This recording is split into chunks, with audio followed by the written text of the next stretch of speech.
আম্মাদার নবীজির প্রতি ভিতরে ভিতরে দুর্বল, ভিতরে ভিতরে তিনি দুর্বল হয়ে পড়েছেন। বান্ধবীদেরকে বলেন, বান্ধবীরা চল ছাদের উপরে যাই, আমার ম্যানেজার আওয়ার টাইম হয়ে গেছে, চলো আমরা ছাদের উপর থেকে দেখব কোন দিক থেকে আসে। আর সিআইডি দিয়া দিছি একজন, তার পিএস দিয়া দিছি একজন, পার্সোনাল সেক্রেটারি তারে বানাইয়া দিছি, সে কিন্তু সিআইডি গিরিও করব, সে তার সব রিপোর্ট লিখবো, সব রিপোর্ট লিখবো। চলো আমরা ছাদের উপরে যাই। ছাদের উপরে ওইটা আম্মাদান ঘোষণা দিতেছেন যে আগে দেখবা, যে আগে দেখবা আমার ম্যানেজার মোহাম্মদ আইতেছে, তুমি যা চাইবা তোমারে তা দিমু। মনের ভিতরে খুশি, ঠিক না নি? সবাই সিরিয়ার দিকে তাকায় রইল, ডানে বামে সবাই দেখে, কিন্তু মায়ার নবীকে কেউ দেখে না। হঠাৎ করে আম্মাদান নিজেই চিল্লানি দিয়ে উঠছেন, আল্লাহু আকবার। আম্মাদান কয়, দেখা যায়, দেখা যায় আমার ম্যানেজার আসতেছে, আমি দেখে ফেলেছি। বান্ধবীরা কই, সখী তুই কেমনে দেখলি? কয়ে দেখতেছি, একটু পরেই দেখবি, একটু পরেই তোদের নজরেও আসবে। একটু পরে দেখা গেল, ঠিকই তো দেখা যায়, নজরে পড়লো, উট নজরে পড়লো, নবীকেও নজরে পড়লো। বান্ধবীরা কয়, কেমনে তুই দেখলি? আমরা তো আগে দেখলাম না, তুই কেমনে আগে দেখলি? কয়, আমি কেমনে দেখেছি, দেখেছি না, আন্দাজ করেছি, আন্দাজ। আমি ওই দিক থেকে দেখতে পেলাম একটা মেঘমালা কাকে ছায়া দিয়া দিয়া যেন সামনে আইতেছি। এই সেই মেঘমালা, যেই মেঘটাকে আমি আমার মরুভূমিতে তার মাথায় ছায়া দিতে দেখলাম। এতে করে আমি বুঝে গেছি এই মেঘের ছায়ার নিচেই আমার ম্যানেজার মোহাম্মদ। ভাইরা বন্ধুরা, পিএসের কাছ থেকে তিনি সব রিপোর্ট নিলেন। আসার পরে দেখা যায় মায়ার নবী সততার সাথে ব্যবসা করেছেন। যেটা মন্দ, মন্দটারে মন্দ বলেছেন, যেটা খারাপ, খারাপটারে খারাপ বলেছেন, ভালোটারে ভালো বলেছেন। অতিরিক্ত দাম নবী চান নাই। গুবনে ফাহেশ দাম হইল 10 টাকা, চাইছে 3000। এমন আসেনি না নাই গুলিস্তানে ব্যবসায়ী? হ্যাঁ হ্যাঁ, এটা রকম গুবনে ফাহেশ, শরীয়তে নাজাইজ। অতিরিক্ত দাম, দাম হইল 50 টাকা, দাম চাই 5000। এখন একজন মানুষ ডরাইয়া অর্থ কইব, তোর তুমি 1000 টাকা দিবাইনি, ইটা কইতো ডর লাগবো তার, ঠিক না? এরপর হের 950 টাকা লাভ। ডরাইয়া ডরাইয়া কইছে 1000 দিবাইনি, এরপর হের 950 লাভ। এরকম ডাকাইতে ব্যবসায়ী আসেনি না নাই? আমরা ই বাজারের কথা কই না, গুলিস্তানের কথা। ধোঁকাবাজি ব্যবসা, অতিরিক্ত দাম নেওয়া, ওই কাস্টমারের ধোঁকায় ফেলায় দেওয়া, একটা আন্দাজি দাম কইয়া কাস্টমারে বেবুতা বানাই লিছে। কাস্টমার হে তো একটা দাম কয়ে যেতে, আবার এমনি যাইবার লাগিও দেয় না, দাম কয়ে যাও, দাম কয়ে যাও। আসেনি না নাই? কয় দাম করলে কেন লাগে, দাম কয়ে যাও, দাম কয়ে যাও। দাম না কইয়া গেলে পরে আপনি বেজ্জত করে নিব। হে তো এটা কইছে ওই যে আমি তোমার কাছে 100 টাকার জিনিস 10,000 টাকা চাইছি, এখন দেখি তুমি কয় টাকা কও। এখন যদি তুমি একবারে বেশি কম কও, বাপের গুত্তে কিনছিলে নি, বুঝিনি? শেষ বললায় পুরস্কার যেমন আছে, শেষাও আছে, ঠিক না নি? সততার সাথে ব্যবসা করার দ্বারা পুরস্কার যেমন নবীর সাথে জান্নাত, আর যারা ব্যবসারে কলঙ্কিত করব এরার শেষনও আছে জাহান্নাম। দুইটাই 2 লাইনে আছে। আম্মাদান নবীজির সততা দেখিয়া বিয়ার প্রস্তাব দিলাইছেন। নবীজি বিয়ার প্রস্তাব পাইয়া শরমে চাকরি ছেড়ে আইছে। আমার নবীর শরম কম না বেশি? জোরে কম না বেশি? নবী চাকরি ছেড়ে আইছে। আইয়া চাচার এখন, চাচা আমি চাকরি করতাম না। চাচা এখন কেনে? চাচা আমার মালিক যে ম্যাডাম বালা, খুব বালা মানুষ, খুব বালা, তুলনা হয় না। চাচা তুমি তো চাকরিটা তো আমার দিয়ে ইসলাই, খুব বালা মানুষ, তুলনা হয় না, কিন্তু আমার কাছে বেশি সুবিধা লাগে না। রসুল এখন কি তুইছে, আমার বিয়ার প্রস্তাব দিলাইছে। আমি তাইনের আন্ডারে চাকরি করি, এটা ওয় নি চাচা, এটা ওয় চাচা আবু তালিব তখন মুসলমান না, মুসলমান হইছিল না কোন সময়, কিন্তু রসুলটা মায়া করছেন, এত মায়া করছেন। চাচা আবু তালিব যতদিন দুনিয়ায় বাচ্চা আসলা, রসুলের গায়ে টুকা দেওয়ার সাহস বেদিন বেঈমানরা করছে না, টুকা দেওয়ার সাহস করছে না আবু তালিবের বাতিজা। তো চাচাই কইতেছে বাজান, বাজান তোমার ম্যাডাম তো খাদিজাতুল কুবরা, আরবের ভিতরে সবচেয়ে ধনী একজন নারী, শুধু ধনী নয়, আরবের ভিতরে সবচেয়ে সুন্দরী, শুধু সুন্দরী নয়, তার চরিত্র হলো সবচেয়ে সুন্দর। আরবের ভিতরে কেউ চোখ তুললে তার দিকে তাকানোর সাহস করে না, সুন্দর বেশি হইলে পরে কলঙ্কের দাগ লাগে। কিন্তু খাদিজা এমন এক সুন্দরী আরবের, যার চরিত্রের ভিতরে বিন্দু পরিমাণ কোনো স্পট নাই। আল্লাহু আকবার। এ বাতিজা মুহাম্মদ, কত রাজপুত্ররা তার বিয়ে করার জন্য পাগল, কিন্তু সে কাউকে পাত্তা দেয় না, সে বিয়ে বসবে না। দুইটা স্বামী আগে মারা গেছেন, এজন্য সে কারো কাছে বিয়ে বসবে না। এখনো কত রাজপুত্ররা প্রিন্সের মতো চেহারা, সবাই তাকে বিয়ে করার জন্য পাগল, কিন্তু সে রাজি হয় না। যদি তোমাকে বিয়ে প্রস্তাব দিয়া থাকে, কেমনে দিছে কয় নিজে না, কেমনে দিছে কয় বান্ধবীর দিয়ে দেওয়াইছে। আল্লাহর নবীর চাচাই কয় বাতিজারি, এমনটা ওইলে তো বেটা আমরা কপাল খুললো নে, কিতা খুললো নে, কপাল খুললেন বাবা, জীবনে খুব অভাবে গেছে রে। আল্লাহ রসুল চাচা ইতা মাত নাই তুই না, ইতা হয় না। তো সাথে সাথে চাচা কয় ঠিক আছে বাতিজা, তোমারটাই ঠিক বাবা, তোমার কোনো কাম কাজ করা লাগতো না, চাকরি বাকরি দরকার নাই, রক্ত বিচ্ছ হইল চাচাই তোমার খাওয়াই থাকো। পরের দিন আম্মাজান নিজেই আইসেন নবীর বাড়িতে। নবীজির চাচা আবু তালিব কয় খাদিজা, গরিবের বাড়ি হাতির বাড়া কেন? আম্মাজান কয় আমি আপনার কাছে ভিক্ষা চাইতে আইছি। নবীজির চাচা আবু তালিব ডাক দিয়ে কয় খাদিজা, আমার কাছে তোমাকে ভিক্ষা দেওয়ার মতো তো কিছুই নাই। সাথে সাথে আম্মাজান কয় না, যেটা আছে এটা দিতে পারেন, আমি এমন জিনিসই চাইবো যেটা আপনার কাছে আছে। কোনটা? কয় আপনার বাতিজা মুহাম্মদ, যদি আপনার বাতিজা মুহাম্মদের বউ আমার বানান, যদি আপনি আপনার বাতিজার বউ বানান, আমি সারা জীবন আপনার বাড়ির উঠান জারো দিমু। নবীজির চাচা আবু তালিব কয় ঠিক আছে বাতিজা, যা কইছিল তো তা ঠিকই। সাথে সাথে গিয়া কইতেছে বাতিজারে, তুমি যা কইছিলে কথা তো ঠিক, খাদিজা তো নিজেই আইছে এখন বিয়ে বসার জন্য, কি করবো বাতিজা একটু কনা। ও বাতিজা একটু রাজি হয়ে যাও, বাতিজা একটু রাজি হয়ে যাও, বাবা রাজি হয়ে যাও। আল্লাহ রসুল চাচা এতই যখন কইতাছেন, তাইলে আমি আপনারে কই তিনটা শর্ত লাগবো, তিন শর্ত যদি মানুন তাইলে আমি বিয়াত রাজি আছি। আল্লাহ রসুলের চাচা আইসেন, আয়া কইতাছেন আপনারে আমার বাতিজা কিছু শর্ত দিব, শর্ত মানবানি। সাথে সাথে আম্মাদান কইন 100টা শর্ত দিলেও রাজি আছি। চাচা গিয়া কয় বাতিজা খাদিজা 100 শর্ত দিলেও রাজি। বাতিজা 3টা দরকার নাই শর্ত, আর 2-1টা বাড়া। আল্লাহ রসুল কয় চাচা বাড়ানি লাগতো না, 3টেই যথেষ্ট। কতে বাতিজা একটু চাচার ভাই চাইছে, জীবনে খুব কষ্ট হয়েছে রে বাবা, অভাবে স্বভাবে গেছে, একটু চাচার ভাই চাইয়া 2-1টা শর্ত চাচার ভাই লাগাইয়া কইছে।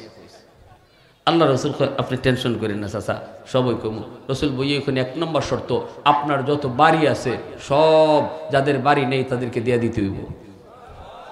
আম্মাদান কোন আমি রাজি। 2 নম্বর শর্ত কওয়ার আগেই চাচায় চাচা কয় বাতিজা,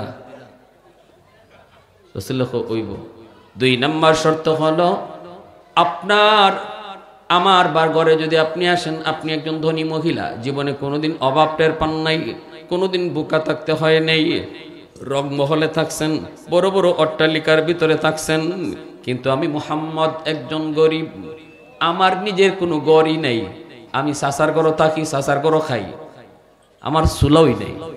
অতএব আমার ঘরে আইলে পরে আপনি না খায়া থাকতে হবে। কখনো কখনো 1 দিন 2 দিন 3 দিন চলে যাবে, মুহাম্মদের চুলায় আগুন জ্বলবে না গো, ঘরের ভিতরে ভাঙ্গা বেড়া থাকবে, আপনি পারবেননি বুকা থাকতে কষ্ট সহ্য করতে পারবেননি। আম্মাদান কয় আমি আপনারে যদি পাই সারা জীবন না খায়া থাকতে রাজি। এখন রয়েছে কয়টা? চাচা কয় বাতিজা আর আছে একটা রে বাবা। রাসূলুল্লাহ কয় আপনার যত সম্পদ। এমনি চাচা খুশি। চাচা বাতিজা কইলাও আরে আমার লাগে যদি নাও খোঁজ বেটা, তোর লাগে হইল খ, তোমারটা হইল তো আমি হই, ঠিক না নি? নবী কয় আপনার যত সম্পদ, সব সম্পদ গরিব অসহায় মিসকিনদের মধ্যে দান করে দিতে হবে। আম্মা দান কয় আমি রাজি। চাচা কয় তোর বিয়া তুই কর, আমি গেলাম।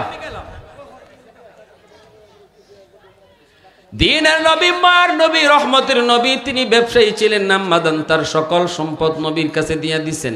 নবীজি একদিনের মধ্যে সব সম্পদ তিনি বন্টন করে দিয়েছেন। একটা সুতাও আল্লাহর নবী রাখেন নাই, বউয়ের বাড়ি থেকে একটা সুতাও নবী রাখেন নাই। আর আমরা বিয়া করার আগেই কই ফালসাল লাগবো, ঠিক না নি? আবার কিছু কিছু ছেলের আব্বা আম্মা আছে, কি দেওয়ান লাগবো কইলে কই নাউজুবিল্লাহ নাউজুবিল্লাহ, ইয়া আল্লাহ আল্লাহ, না যাইস, ইতা পারে না, ইতা পারে না, তা যৌতুক হারাম। হুজুরে কইছেন হারাম। কিন্তু ওই যে গড়টাত আইব এটা তো আপনার মেয়ে, ওই এই গড়টা একটা ফ্রিজ হইলে আপনার মেয়েও তো ফ্রিজ ব্যবহার করব। যে খাট পালংটা দিবা এটা তো আপনার জিওই থাকবো। আর রুমটা সাজাইতে একটা টেলিভিশন 26 ইঞ্চি বা 40 ইঞ্চি এটা আপনার ফিরেই দেখবো। ওই দেখেন কেমনে লয়। ফইলা কইছি ইন্না লিল্লাহ, ইতা পারে নাই, ইতা আমরা বংশ তো নাই। আবার কেউ আছে গুড়াইয়া মারে, নিজে কয় না আরেকজনকে দেখো আয়। এই যুগে ফালসান না দিলে হয়, ফুলাটা একটা কামের ব্যবস্থা করতে হইব না।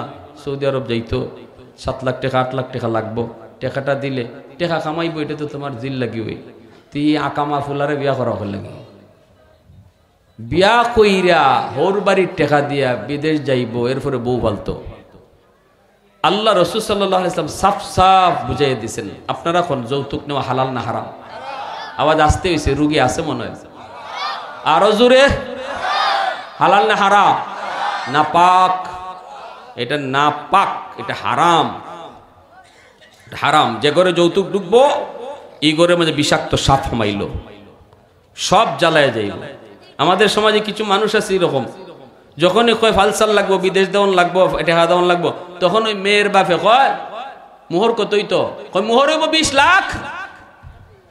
কারণ আমার কাছ থেকে তুমি নিতেছো সৌদি আরব যাওয়ার টাকাতে, আমার জির মোহর আমি 20 লাখ লেখাইতো। আমি 20 লাখ কয়ে বই রয়েছে। যে জামাইয়ের কাছে বিয়া দিতেছে হ্যাঁ দিবার ক্ষমতা নাই 1 লাখও, দিবার ক্ষমতা নাই 1 লাখও, মোহর লেখাইছে 12 লাখ 20 লাখ। উদ্দেশ্য কিতা? সার তাই না আংটা লাগাইলাম। কিন্তু আমার জানা মতে 1 কোটি টাকা মোহর দেও, যে ঘরের সংসার টিকে না মোহরে আটকায় না, তালাক ওই জায়গা, মোহরের ফায় চায় না। আর যেই বিয়ার মধ্যে মোহর কম, যৌতুক নাই, অল্প খরচে বিয়া, এই বিয়া টিকে বেশি। মানলে মানুষ, না মানলে নাই। এই বিয়ার আল্লাহ রসুল কইরে বরকতি বিয়া, বরকতি বিয়া। এই বিয়ার মধ্যে বরকত থাকে, আল্লাহ স্বামী স্ত্রীর ভিতরে মহব্বত বাড়াইয়া দেয়। জামাইও নিশ্চয় যৌতুক, আর মেয়ের বাপেও বয়সে 20 লাখ। এই যে শরীয়ত বিরোধী কাজ দুইটার জায়গা থেকে আইছে, যার কারণে এই ঘরে আর শান্তি আসে। এজন্য শরীয়ত বলে যার তৌফিক আছে যতটুকু মোহর দেওয়ার এতটুকু লেখাও, বেশি লেখাও না।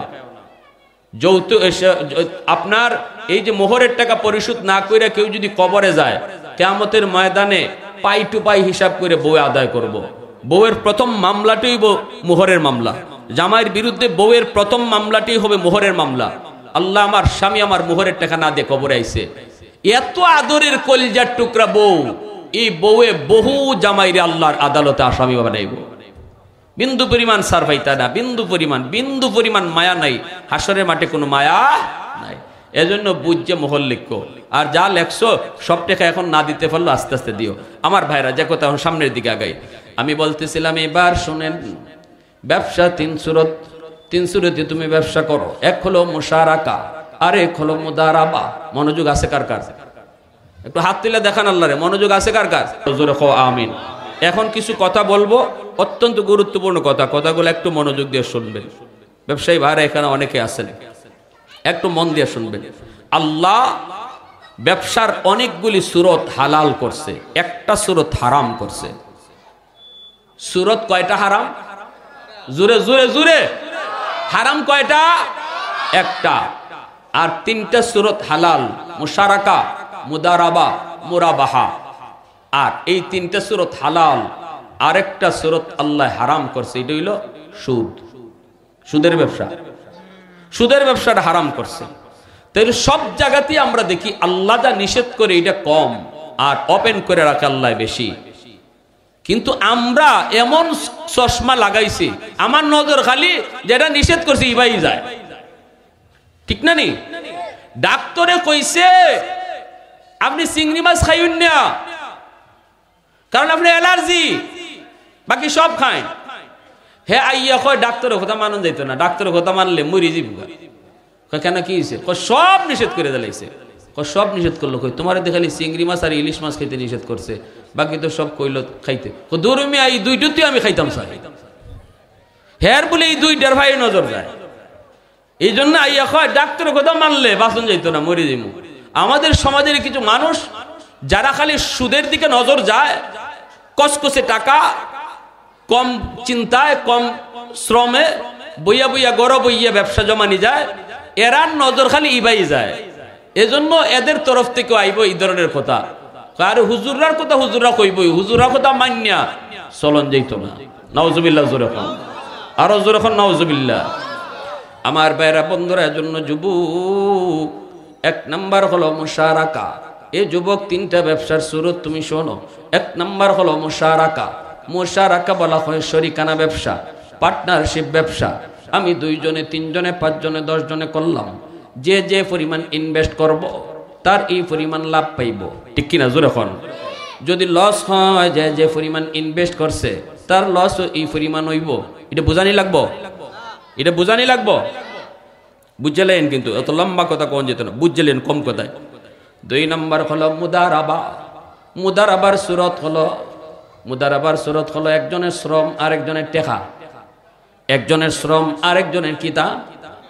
একজনের শ্রম, সে টাকা নাই, সে গরিব, শ্রম দিতে পারবো কিন্তু টাকা নাই। আরেকজনের টাকা আছে কিন্তু শ্রম দেওয়ার টাইম নেই। এজন্য 2 জনে ব্যবসা করছে, একজনে টাকা দিছে, আরেকজনে শ্রম দিছে, 2 জনে ব্যবসা হয়েছে। লাভ সমানে সমানে, লাভ সমানে সমানে, অথবা আলোচনা কইরা এদ্দুর লাভ অমুকে, এদ্দুর লাভ অমুকে, এভাবে ব্যবসাটা করলো। আলোচনা সাপেক্ষে যদ্দুর লাভ লস এটা 2 জনে ভাগ করে নিব। কিন্তু এই ব্যবসায় লস যদি হয়, তাহলে যে ইনভেস্ট করছে টাকা, সেই শুধু লসের ভাগিদার নিব। যে শ্রম দিছে তার কোনো ভাগ নাই, লসের ভাগ সে নিবে না, কারণ সে যে সময় দিছে এটাই তো তার লস।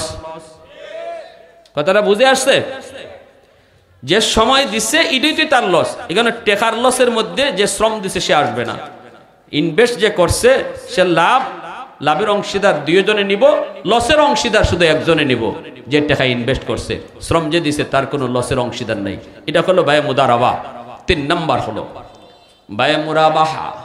মুরাবাহা বলা হয় ওই ব্যবসাকে যে ব্যবসার মধ্যে একজনের কাছে টাকা নাই কিন্তু দরকার তার ফ্রিজ। এই জন্য লোকটা যদি, যেই লোকটার কাছে টাকা আছে তারে যায় কয়, ভাই আমার একটা ফ্রিজের দরকার, আমার একটা ফ্রিজ কিনে দিবেননি? লোকটা কইল ঠিক আছে, টাকা নাইনি। কয় না, ফ্রিজের দাম কত? কয় 1 লাখ। ঠিক আছে, আমি 1 লাখ দিয়ে তোমার ফ্রিজটা কিনে দিমু, কিন্তু তুমি আমারে 1,20,000 দিবাই। কেমনে দিবা? একবারে তো দিতে পারতায় না, কিস্তিতে দিবাই। কেমনে দিবাই? জোরে কও। একজনের কাছে টাকা নাই, আরেকজনের কাছে টাকা আছে, দরকার তার ফ্রিজ। যে লোকটার কাছে টাকা আছে সে যে ফ্রিজটা কিনলো, কিনে এই লোকটার কাছে 1,20,000 বেচলো, লাভ হইলো 20,000। কয় হাজার লাভ? 20,000। এইদিকে এই লোকটার লাভ হইলো সে একবারে টাকা দেওয়ান লাগতেছে না, কিস্তিতে কিস্তিতে ব্যাঙ্গে ব্যাঙ্গে দিতে পারতেছে। এটাও হলো শরীয়তে ব্যবসা হালাল, যেটাকে মুরাবাহা বলে। এই 3 সিস্টেমে শরী ব্যঞ্জিগুলি শরীফ ব্যাংকগুলি এই তিন সিস্টেমেই ব্যবসা করে, এই তিন সিস্টেমেই ব্যবসা করে, তিনটা সিস্টেমেই ব্যবসা করা বৈধ। শরীয়তে যে ব্যাংকগুলো আছে শরীফ ব্যাংক, এই ব্যাংকারগুলা আমাদেরকে এই সিস্টেমেই ব্যবসা করে। বাকি তারা ওই যে বাংলাদেশ ব্যাংক থেকে সুদ আনলো কি না আনলো সেটা তাদের ব্যাপার, কিন্তু আমার সাথে এই ব্যাংকের যে লেনদেন, এই লেনদেনটা সে এই তিন সুরতে দেখাইতেছে। এজন্যই উলামা একরাম কয় শরীফ ব্যাংকে টাকা রাখা এবং শরীফ ব্যাংকের সাথে লেনদেন করা জায়েজ, কারণ আমার সাথে তার শরীর লেনদেনে হইতেছে। সে কার সাথে কোন ব্যাংক থেকে আবার সুদে টাকা আনতেছে এটা সে জবাব দিব। আল্লাহ নবী বলে লা দারারা ফিল ইসলাম, ধোঁকাবাজি ইসলামের ভিতরে নাই। ওয়ালা মাইসার ফিল বাই, ব্যবসার মধ্যে না। লটারি জুয়া এগুলা ব্যবসার মধ্যে নাই। শরীয়তে একটা ব্যবসা হারাম করছে, সেটা হলো লটারি। লটারি দিয়ে যদি কেউ কাউকে ব্যবসার নামে, এই লটারির ব্যবসা হারাম। কেন? 10 টাকা দিয়ে আপনি লটারি কিনলেন, কিনছে 1 কোটি মানুষে, শেষ পর্যন্ত 1 কোটি মানুষই কিতাব পুরস্কার পাইছিনি, হ্যাঁ কয়েকজনে পাইছে, ঠিক না? বাকিরা এই লটারি কাগজ পানিতে ধুয়ে ধুয়ে খাইছে, ঠিক না? নি এজন্য শরীয়ত কই এটা জায়েজ না, এটা জায়েজ না। একটা সূরত লেখছেন, যদি লটারি কাগজটা নেওয়ার সময়ই একটা কলম দেলায় 3 টিকা 5 টিকা দামের একটা কলম দিয়ে দিত, বদলা হইতো, কোনোটা সূরত বাইর করা যেত এই সূরতটা জায়েজ করার। কিন্তু লটারি কিনবার সময় কাগজটাই দেয় খালি, আর কুস্তই দেয় না, না পাইলে এই কাগজ দুইই তুমি খাইতে, ঠিক না? নি শরীয়তে আর একটা সূরত ব্যবসার মধ্যে হারাম করেছি, সেটা হলো লা দারারা ফিল বাই, ধোঁকাবাজি ব্যবসার মধ্যে নাই। যেই ব্যবসার মধ্যে ধোঁকা থাকতে পারে এটা শরীয়তে না জায়েজ বলেছে, কারণ এখানে আমাদের ঝগড়া আসতে পারে। কোন সূরত? আকাশের উপরে কবুতর উঠতেছে, একজনে কবুতর পালে, কবুতর উঠতেছে আকাশে, আকাশে রেখে কবুতর বেচে লাইছে। কই যে দেখো আমার 10টা কবুতর, এই 10টা কবুতর তোমার কাছে বেচলাম, এটা না জায়েজ। কেন? কারণ এই 10টা কবুতর প্রতিদিন তোমার বাড়িতে আসে, কিন্তু আজকে নাও আইতে পারে, ঠিক না? অথবা একটাও নাও আইতে পারে। একটা যদি না তখন তোমার লেগে যাবো, তুই তোর 10টা কবুতর কইসলে আইলো দিন 9টা আরেকটা কই, মারামারি হওয়ার আশঙ্কা আছে, ঝগড়াঝাটি হওয়ার আশঙ্কা আছে। যে ব্যবসার মধ্যে পরিণাম ঝগড়ার দিকে যায়, শরীয়ত এটা না জায়েজ, এটা হলো রুল। যে ব্যবসার মধ্যে ঝগড়ায় যায়, হাওরে তুমি মাছ কিনছো, মাছ ডাক নেও, জলমাল না জায়েজ। আপনি যে এখানে জলমালের এই আওয়ারের মাছ কিনছেন, মাছ দেখছেন কোন? এই যে বড় বড় ওয়া দিতেছে, পুকুরের মাছ কিনছেন, এই যে আপনি ওয়া দিকে দিকে মাছের ওয়া দিকে দিকে আপনি মাছ পুকুর কিনে লইছেন, এটা মাছের ওই ওয়া না কাখরার ওই ওয়া, এটার কোনো খবর আসেনি। হ্যাঁ, একটা পর্যায়ে আইব কি তা, ইয়া আল্লাহ আমি এত টাকা দিয়ে কিনছিলাম ভাই, লস তো খাইলিছি ভাই, মাছ তো আইডিয়া করছিলাম এরকম হইব, ওইছে না তো, আমার কিছু কমায় দাও, আমি এত টাকা পারতাম না, এরকম কথা আয়নি? জোরে কন্যা গেল লাগি আয়নি? তে হে যদি না মানে, বলে না আমার এত টাকা লাগবই, যেটা বেচা হয়েছে এইটাই, তো এই ঝগড়া হইব নি? শরীয়ত বলে না জায়েজ। যে জিনিস তুমি বেচবা এটা তোমার হাতে আগে কবজা করো, তোমার নিয়ন্ত্রণে আসতে হবে, হাতে কবজা আনতে হবে, এরপরে তুমি এটা বিক্রি করো। গরুর উলানের মধ্যে দুধ রাখিয়া বিক্রি করা না জায়েজ, কারণ উলান ফুল্লা রইছে, তুমি বুঝতেছো দুধ, এটা টিউমারও তো হইতে পারে, ঠিক না? নি টিউমার হইতে পারে, তুমি এতগুলা দুধ মনে করে কিনছো, পরে যখন দুধ খিরাইবা দেখবা দুধ নাই। শরীয়ত বলে যে জিনিস বেচবা এটা আগে হাতে আনো, আগে কবজা আনো, এরপরে বেচো। উড়ন্ত ফাঁকি বিক্রি করা না জায়েজ, পানির নিচের মাছ বিক্রি করা না জায়েজ, গরুর উলানের ভিতরে দুধ রেখে দুধ বেচা না জায়েজ, কারণ শরীয়ত এটাকে সাফ সাফ রাখে, ব্যবসাটা যেন পরিষ্কার হয়, ব্যবসার মাঝে কোনো ধোঁকাবাজি নেই। ব্যবসার ভিতরে আন্দাজে ব্যবসা শরীয়তে সেটা সমর্থন করে না, এটা ঝগড়া হওয়ার আশঙ্কা। একটাই শুধু হারাম, সেটা হলো সুদ। এ যুবক একটু খেয়াল করে শোনো, এই জমিনের ভিতরে আল্লাহর এমন অনেক বান্দা আছে যারা সুদ খায়, সুদের ব্যবসা করে, কিন্তু এটারে বুক ফুলায়া ব্যবসা করে, এটা যে হারাম অবৈধ কাম করে এটা মনেই করে না। শরীয়তের ভিতরে কোনো বিধি বিধান যুবক কেউ যদি মনে করে এটা হারাম না, অথচ শরীয়তে হারাম, এটা মন্দ কাজ না, অথচ এটারে সে মন্দ মনে করে না, মন্দ কাজ কিন্তু মন্দ মনে করে না। শরীয়ত বলে এই মানুষটার ঈমান থাকে। একজন মানুষ সুদের ব্যবসা করে কিন্তু যদি দিলের ভিতরে এই নিয়ত রাখে, মালিক আমি বহুত বড় অন্যায় করতেছি, আল্লাহ তুমি আমার একটা সময় এখান থেকে বাইর করো, আল্লাহ তুমি আমার এই পথ থেকে সরাও, আল্লাহ আমি বহুত বড় ভুল করতেছি, এই মানুষটার ঈমান যাবে না, বেঈমান হবে না, বেঈমান হবে না। কিন্তু যেই মানুষটাই কইব সুদ আর ব্যবসা তো একই, ব্যবসা করলে যেমন লাভ হয় সুদেও তো এমন লাভ হয়, সে যদি ব্যবসাকে হালাল মনে করে আর সুদকে হারাম হালাল মনে করে, এই মানুষটা আর মুসলমান থাকে না, ডাইরেক্ট বেঈমান হয়ে যায়। কয় হুজুর আমি তো সুদ খাই না, সুদের ব্যবসা করি না, আমি ইন্টারেস্ট নেই। কিনে নাম বদলাই লিছে, এমনও চালাক্য বাঙালি আসেনি না নাই? সুদ বুঝিনি আমরা, 10,000 টাকা দিয়া 20,000, 20,000 দিয়ে 30,000 টাকা দিয়ে টেকা, টেকা দিয়া টেকা দিয়ে টেকা আসেনি? খালি নাই না, ওখন বেড়াইতে খালি খায় না, পেট টেনতে ওষুধ খায়, ওখানে হলে ধনীরা সুদ খায় না, রিক্সাওয়ালায় ওষুধে টেকা লাগায়। গরিবের ঘরও সুদ ঢুকে গেছি, গরিবের ঘরও সুদ ঢুকছে, যার কারণে মুসলমানের ঘরে এত অশান্তি, স্বামী স্ত্রীর ভিতরে অশান্তি, ভাই ভাই অশান্তি, বাপ বেটা অশান্তি, রহমত নাই, ঘরের ভিতরে রহমত নাই, হারাম ঢুকতেছে। ইন্টারেস্ট কা ইন্টারেস্ট, আমি বলি ইন্টারেস্ট কোনটা? কয় ওই যে টেকা দিয়ে একটু লাভ নেই, এটা ইন্টারেস্ট। হুজুর কোরআনে তো কইছে সুদ হারাম, কিন্তু আমি সুদ নেই না, আমি ইন্টারেস্ট নেই। বলুন তো নাম বদলাইলে জিনিস বদলেনি? কালা কুত্তারে কেউ কালা ছাগল, কালা ছাগলরে কেউ কালা কুত্তা কইয়া আজ পর্যন্ত খাইছিনি? বই আমি নাম বদলাই লইছি, এমন তো কেউ করে না।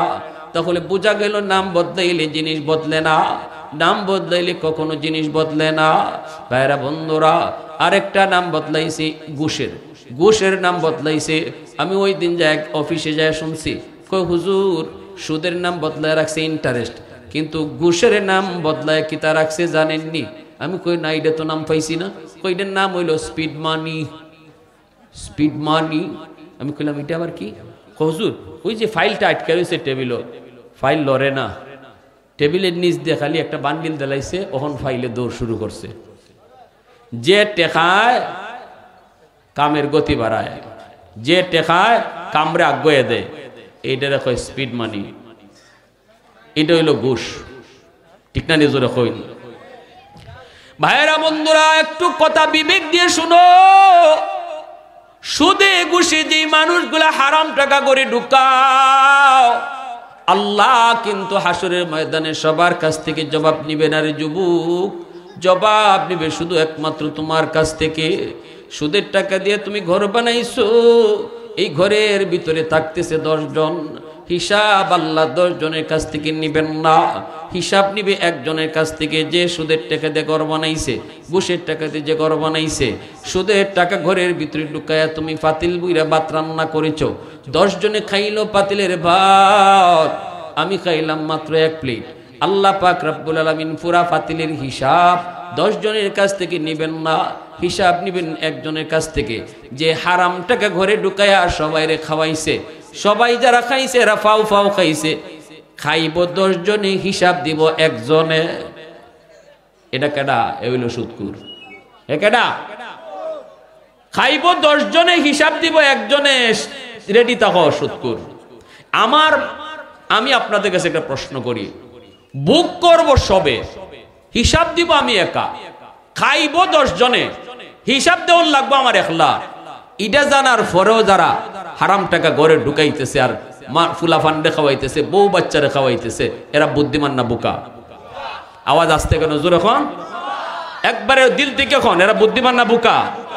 আমি বুঝতাম যদি যারা বুক করতেছে সকলেই জবাব দিত, সকলেই কাছ থেকে আল্লাহ জবাব নিত, তাইলে মনে বুঝ দেওয়া যায়।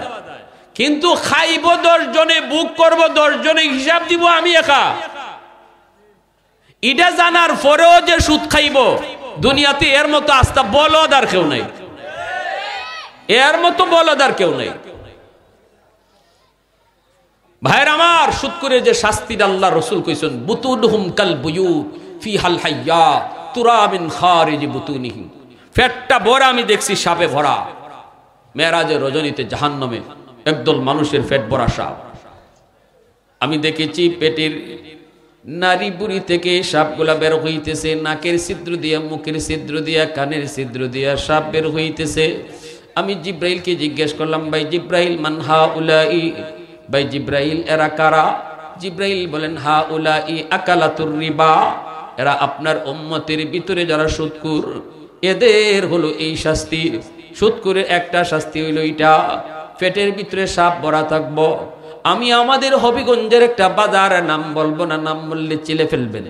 ইউটিউবে আমি কথাটা বলছি, আমার বয়ানের ভিতরে কথাটা আছে, নাম বলবো না, দাদাদের জবানে শুনেছি। মার্কামার একজন সুদখোর ছিল।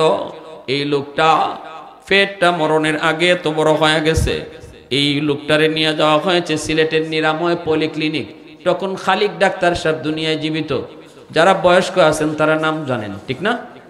খুব প্রসিদ্ধ একজন ডাক্তার ছিলেন, খালিক ডাক্তার, নিরাময় পলিক্লিনিকের মালিক। মেশিন লাগানোর পরে চিৎকার দেয়া কয়, কে গো তোমরা, কে কারা তোমরা? এই লোকটারে কে নিয়ে আইছো? আমার মেশিনের ভিতরে এমন সাপ ধরা পড়েছে, তার পেটের ভিতরে এমন সাপ, এই সাপ আমি জীবনে কোনোদিন দেখি নাই। তাড়াতাড়ি করে আমার হাসপাতাল থেকে নিয়ে যাও। ওই লোকটারে ভারতের মাদ্রাজ নেওয়া হয়েছে।